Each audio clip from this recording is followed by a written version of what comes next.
In the years following that critical day of Constantine's baptism and death, the city of Constantinople flourished. But Rome, the old capital he'd left behind, and the empire in the west, continued to decline. Shorn of Constantine's energy and ability on the imperial throne, the empire soon fragmented, split once more between east and west, each half with its own emperor.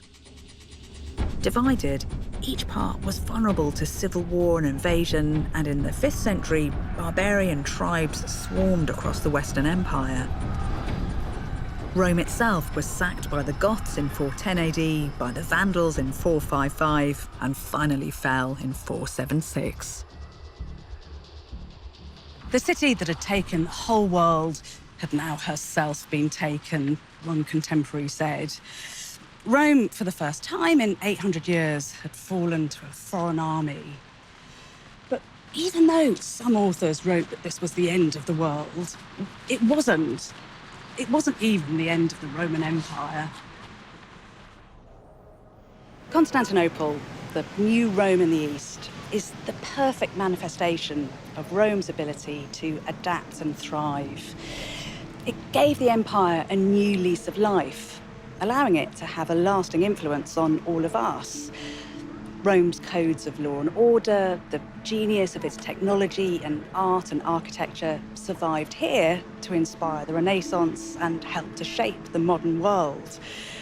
It is a remarkable legacy. The surviving Eastern Empire, called the Byzantine Empire by later historians, still held out in the Eastern Mediterranean. The Eastern Empire did experience a brilliant revival in the 6th century, even recapturing some of the lands in the Old West, including, briefly, Rome itself. But it couldn't last.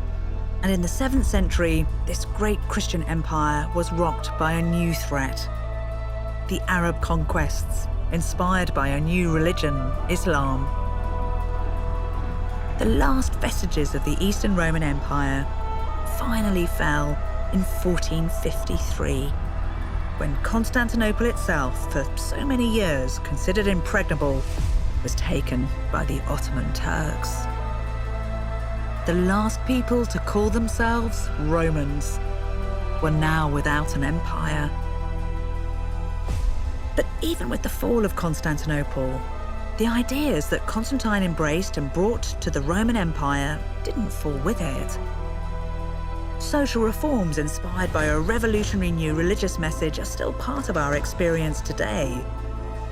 So Constantine's baptism, on a day in 337 AD, didn't just help to change the history of Rome, it helped to change the world.